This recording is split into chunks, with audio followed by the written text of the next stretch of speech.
Salama daholo androany isika dia andao indray raha hiresaka ny trangan-javatra izay tena mampalahelo niseho tany Toamasina tany moa ity tranga ity satria resaka fanararaotana aranofo moa izy ity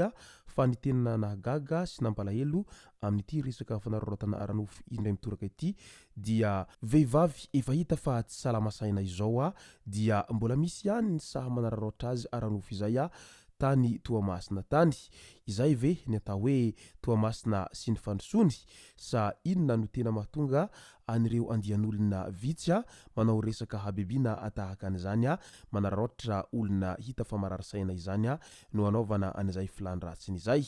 Ka ny pitsopitsony mahakasika an'izay no fakafakena amintsika ato anatin'ity video ity ka manasantsika rehetra anaraka an'ity video ity hatramin'ny farany. Aza dino ny milaiky ny video antsika ary tsarovatra hatrany ny miabone amin'ny chaîne antsika mba ahafahanareo manaraka tsy tapaka ny video zay lefa naisanandro eto. Tsy ampy-andrela moa isika fa avy hatrany tonga dia vavany ndao ary.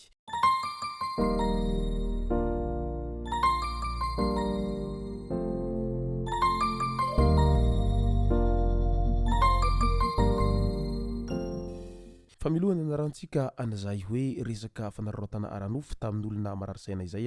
dia andao aloha resahana amintsika ireto tsara ho fantatra manaraka ireto. Fifaninanana kanina 2024 efa niala tao an-tanin-drazana nihazo any Pretoria Afrika Atsimo hiatrika ny ekipan'ny Tunisia tamin'ny farany herinandro teo ny mpilalao Barea de Madagascar loko 7 mirahalahy niaraka tamin'ny mpanazatra rakotondray be Felix Romial na Roro sy ny teknisianina miara-miasa amin'ny akaiky. Toy ny mahazatra hatrany dia mbola tsy nampahafantarana ny anaran'ireo mpilalao avy any ivelany na ny Expa izay hanatevin-daharana ny Barea de Madagascar izay tsy manana kajikajy azo atao intsony raha mbola manantena hanohy ny dia amin'izao fiatrihana ny lalao fanintsanana amin'ny fiadinan'ny tompon-daka ny Afrika izany hoe kanina 2024 izay hatao any Maroka izao. Araka ny fandaharam-potoana dia amin'ny alakamisy 17 novambra 2024 no hidona amin'ny Aigle de Carthage ny Barea-ntsika ary amin'ny alatsinainy 18 novambra kosa no hifampitana amin'ny Comore any Maroka izy ireo. Momba an'itendry manokana dia maresaka amin'ny tambazotra-tserasera fa tsy nomeny klubany fahafahana miatrika ny andro fahadimy sy ny fahaenina io izy. Voalaza fa noho ny antony ara-pifanarahana vaovao izay ataony amin'ny ekipa ilalaovany any Egypta no mahatonga an'izany. Ampahatsiahivana fa anisan'ireo mpilalao nantsoina indray ao anatin'ny ireo 7 mirahalahy avy any an-toerana i Avitra Naidadafar sy Lalaina miaraka amindrinina Rado Tony Elize Njiva Ibrahim Amada. Raha mbola tiana ny hiatrika an'izay lalao kanina 2024 izay araka izany dia tsy mananjo hanao resy mihitsy ny Barea de Madagascar fa tokony handresy hatrany amin'ireo lalao izay sisa hiatrihan'izay fa raha tsy izany dia baibay araka izany izay kanina 2024 izay. Ka dia mirary ny soa sy ny tsara hatrany ho an'ny reto ekipan'ny Barea-ntsika ireto mba ahazo fandresena roa amin'izao lalao izay ho ataon'izy ireo amin'ny Tunisie sy amin'ny Comore izao. Any Ambefandriana Avaratra indray dia lehilahy iray izay tratrana makitrano no maty niharany hatezeram-bahoaka tao Belalogna. Vontona alahelo amin'ny fahalasana ny mpiarabelona ao an-tanàna nimponina ka samy naneho ny firaisan-kinany amin'ny fiandrasam-paty tao Belalogna distrikan'ny Befandriana Avaratra. Nandritra izany anefa no nanararaotra namakitrano ity rangahy izay tombanana ho 30 taona mahery ity ka tratra ary niharany hatezeram-bahoaka. Niezaka niaro ny ain-drangahy ihany ny mpitandro filaminana tao an-tanàna fa tsy tana ny vahoaka efa romotra noho tsy fandriam-pahalemana ka tsy navelan'ny fokon'olona raha tsy afaka ny ainy. Tsy hivana fa herinandro vitsy izay no nisy rangahy mpandraharaha iray izay nikasa hanangom-bokatra nisy nanafika sy namono tao an-tranony fa mbola avitra noho ny ezaky ny manampahefana teny fotony ary mbola karohina ireo mpivahiny izay nanao fanafihana hatramin'izao tenenantsika izao.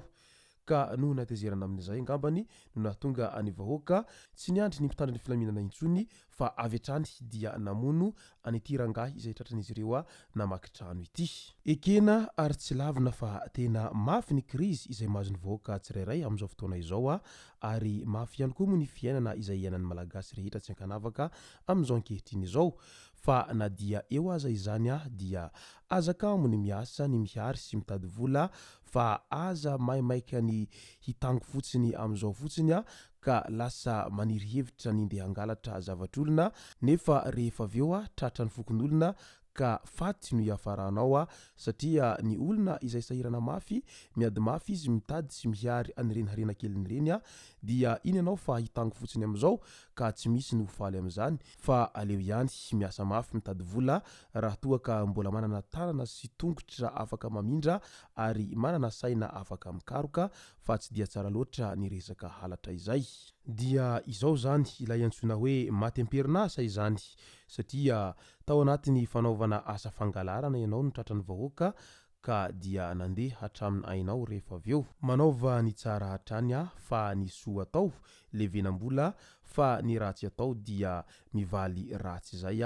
androany ianao mety falifaly hoe nahazo zavatr'olona izay nangalarinao etsiroa fa rehefa avy eo iny dia misy farany daholo ny zavatra rehetra ary mety ho ratsy tahaka an'izay ny hafaranao rehefa tratra ny olona anao amin'izay fanaovanao asa ratsinao izay. Andao amin'izay ho resahantsika ny zava-nitranga tany Toamasina ny mahakasika ny fanararaotana aranofo zaza izay tsy salama saina dia mbola sahan'ireo tsy matatody ihany ny nanolana azy. Fantatra fa lehilahy miisa 3 no voalaza ho nanolana an'ity zazavavy kely izay vao 25 taona monja izay marary saina matory amoron-dalana Ambodikakazo ankaiky ny fiangonana Batista Biblika Ambohijafy tao Toamasina ny zoma 7 Novambra 2024 lasa teo iny. Vokatra izay dia marary mafy tsy mahatanina maloto intsony ny vodiny ilay zazavavy vokatra izay fanolanana faobe sy ny sesisesy izay nahazo azy zay araky ny fanazavana hatrany. Loharanom-baovao no nahafantarana fa avy any Mahambo izy io tsy fantatra izay havany na izany anefa misy olona tsara sitrapo izay mikarakara azy vonjomaika manome sakafo ary manambitamby azy mba hoentina hamonjy toeram-pitsaboana. Tena mahagaga sy mampalahelo ny trangan-javatra tahaka an'izao satria olona efa hita fa marary saina izao dia mbola sahin'ireo tsy matatody ihany ny manararaotra aranofo azy izay amin'izay resaka filan-dratsy amin'ny fanolanana izay. Izany ve no antsoina hoe fandrosoana sy ny malagasy limpandrosoana nefa dia sa manolana olona izay tsy salama saina izay mba hanaovana an'izay filan-dratsy isan-karazany izay tahaka ny hita any anaty filma isan-tsokajiny ireny ka dia aingane mba ho tratra ireo izay nahavanondoza ary ho an'ny tsirairay kosa ialao ny toetra ratsy tahaka an'izany fa tsy tsara ny manararaotra aranofo nizaniza io na olona salama saina zany na olona tsy salama saina